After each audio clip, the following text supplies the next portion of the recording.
This is the FCO course. It's June 2015. Part 17, Reprogramming. You may be saying to yourselves, well, what if we budget incorrectly because we're budgeting like 2 years in advance? Can we move our money around if we need to? Actually, it's not incorrectly. It's did we change our minds or did the needs change? The answer is yes and no, you can change it around, but there are some rules, and you'll see exactly what we mean by this when Joe talks about it. Okay, reprogramming. So what do you do, quick question, what do you do if your available balance does not have enough money to cover a planned commitment transaction? Well, the answer is the topic. You enter reprogramming, and Richard mentioned we're already developing 2 years out. We're looking at fiscal year 17. And in the time 2 years goes by, it's obvious that some priorities are going to change. So our funds control manual defines reprogramming as a shifting of funds within an appropriation to use for a different purpose than those contemplated at the time of the appropriation. And you can see that second bullet point also mentions within an appropriation. We cannot reprogram funds again between appropriations. That's called an augmentation. All reprogrammings happening in the agency happen within an appropriation between program projects or BOCs. So several years ago, Congress started to limit how much flexibility we have when it comes to these reprogrammings, and it does kind of put a constraint on what we can do because it is at the agency level, and we have all the regions and all the program offices that you're all sharing the PRCs, and so if Region 1 and Region 2 does something, it might affect what we can do here at headquarters if PRCs are shared. Currently, our reprogramming limits between program areas and select program projects is $1 million or 10%, whichever comes first. And every year in the advice of allowance, we put together about a 3-4 page Excel file that explains all of the controls. And we get these controls based on our appropriation language. And we go through it each year to determine which controls Congress wants us to place on it. And like I said, if they're very concerned about one program project this year, not next, it may be controlled, this year, not next year, but then in 2 years it's controlled again. So it's always varying.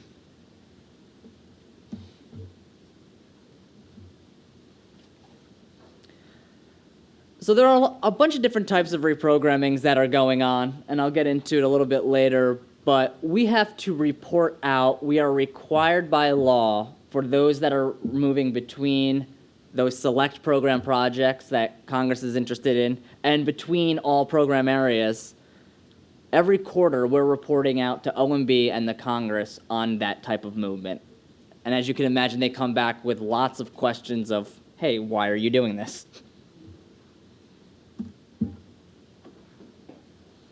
But then we also just have our, you could say basic reprogrammings, maybe between an allowance holder, or we have our NPM sending money out to the regions. It's staying within the program project. So those are those are our more frequent ones that happen a lot, or the ones that you may know that you may enter, but you cannot approve. I think some of you may have approval to create, but not approve. Just between BOC, if you're trying to move between contracts and grants, or grants and working capital funds. Excuse me. Yes, question. So if you're staying in the same RC, but you're just moving between BOCs, it doesn't count against that 1 million? Correct. Oh. Okay. Right. The only thing that hits against the 1 million is if you are moving out of or into one of those select program projects that Congress has specifically said, hey, we want to keep an eye on this, or in or out of a program area. And I think this is kind of what I just went over. So these are the 3 types of reprogrammings. The first one, the CRP, is the Congressional Reprogramming. Anything that's entered as a CRP is what is reported out to OMB and Congress. Nobody in the regions, nobody in the program offices has the ability to enter it directly into Compass, just the Office of Budget Control team. The way offices go about doing this is through BAS reprogrammings, and at that stage, a lot of our budget officers, SBOs in the agency at that high level are putting it in, and you're probably communicating that at your level if you need it. The reprogramming is something that you guys, the regular RP, is a document that you guys can enter directly into Compass, or the one that you can start. And again, this is between PRCs, between RPIOs, BOCs. And then we were talking about recertifications earlier, and we have some people here from the OCSPP office that deals with fees.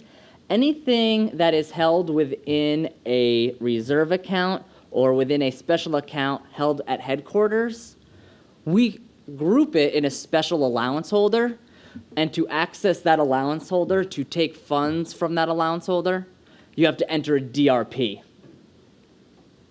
And that grants you access to those funds. And again, special accounts, those are just with the regions, are all DRPs. Recertified funds off all of that. And again, the reason for that is we in OB are controlling this pot of money. You're requesting it, and we're distributing it out of this special pot that requires the DRP to access it. So we do ask, like I said, a lot of these reprogrammings, the CRPs especially, are being reviewed by OMB and the Hill. And in the 3 years since I've been here, it seems like they ask more and more questions each time. Just the way the budget environment is right now. But we also get audited on just all of the internal reprogrammings that are going on. It's not unusual for somebody to pull a list of 100 reprogrammings and start going through them to make sure that they look like they should in the system. So what we ask, and we're trying to get more and more serious about this, and going back, if you don't have a clear and concise justification statement, we're trying to go back to you guys and say, please be conscious about this because they are being pulled. And again, they could be pulled for audit purposes. And again, so Richard and I like to think, if you were to enter this into this system, what would you want the IG to think of it? What would you want OMB to think of it? What would you want the Hill to think of it? So we got a request from Office of Water. We're giving them some money, and just for a priority item, and just kind of coincidentally, what's his name? I forgot his name already. Not Boss Skaggs, Ben Skaggs. What's his job? He works for the administrator doing something. He asked for a whole list of reprogrammings. Ben, by the way, used to bring us pizza at the end of the closeout. Now he got promoted. Evidently, bringing pizza to the right people makes a difference. So he's a big shot in the administrator's office. But anyway, the administrator has asked for a whole bunch of reprogrammings for funds that we've given out. And the one from Office of Water, I have a 2-sentence purpose statement. And we said, no, we can't do it. You've got to fix it. You've got to make it something like the administrator, OMB, or Congress could look at it and understand exactly what's the money for. No acronyms. We're kind of bad at doing that. And it's got to be really clear what it's for. You guys probably wouldn't be writing them. Maybe if you're core, you might be writing them. You might be involved in looking at them to see if they're okay. But we will send it back if it doesn't meet it. And they may be in a hurry to get their money, but we're not going to give it to them until it's clear what it's for and it's written down clearly. Right. So you have the authority to say this isn't good enough. Or if you do, and you can say I told you so later if you choose to do that. And so what we're trying to emphasize is, here's an example, an actual one that I pulled out. Remove the name and number for obvious reasons. But the reason why this is a good purpose statement, what we're really trying to tell the community now is we're getting questions from OMB and Congress, right? Congress is saying, we gave you this money for this certain area. They've already listed that all out. Why are you moving this funds? And OMB is asking that same question. We're asking, what is the gain? Not only what is the gaining PRC getting, aka what is the work being done, what is the contract that these funds are being put onto, but a more common question that we get, well, if you shifted all these funds, what work isn't being done? And that's the direction that a lot of the questions are coming in these days. So really, what is happening to the gaining PRC? What is not being done to the losing PRC? And so purpose statements like this no longer fly anymore. Now, I don't know if you guys have direct create and approval access. There are a few within each office that do. Reprogrammings that just cross BOCs, and that's it, never come through our desk. They don't come through the Office of Budget. So we're really relying on you guys or someone in the office to just keeping an eye out, being the front line. All those that come through us, if you're switching allowance holders, it will have to be approved by somebody on our team. But just BOCs, it's really, we don't even see it. So we're trying to tell people that's where you guys have to keep a vigilant eye. So Joe, let me be clear. Someone that works at EPA actually put that in there?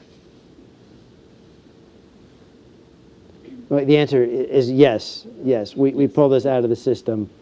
And now that you've all been at the FCO class, you have some idea what makes sense. You saw Andrews talk about putting in, when you put in commitments in here. So we're looking for you all.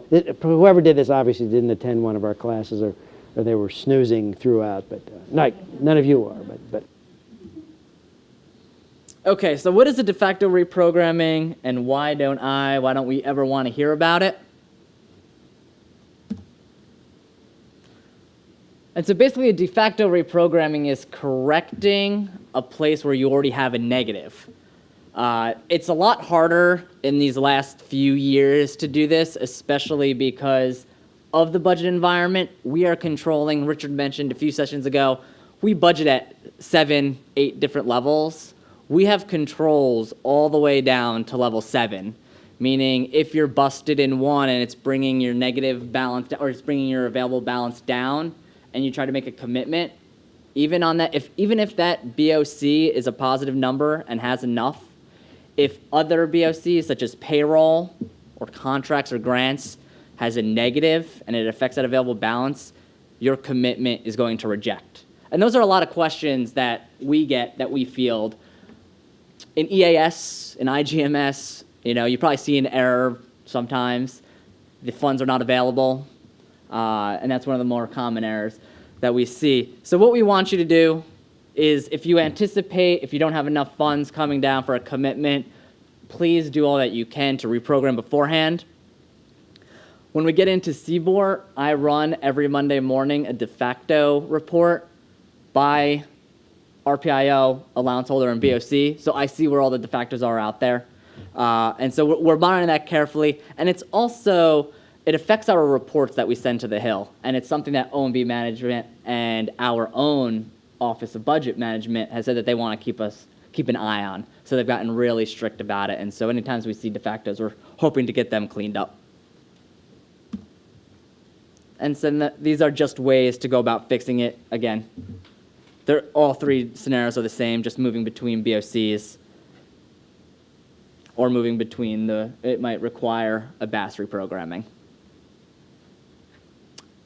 Any questions? That's it for reprogrammings. Again, you guys, I don't know how heavily you're involved in doing the reprogrammings. That's just a brief overview.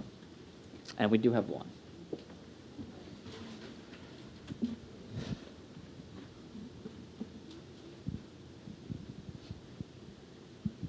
Is there a limit on how many reprogrammings an office can do at a time, or is it?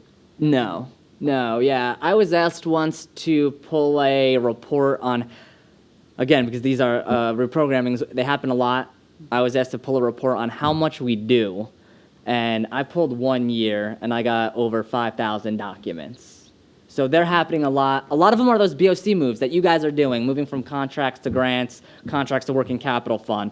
We're doing a lot, and it's very common here to do it, but that's why we have this emphasis on making sure, since we are moving all these funds around, making sure we can track it as much as possible.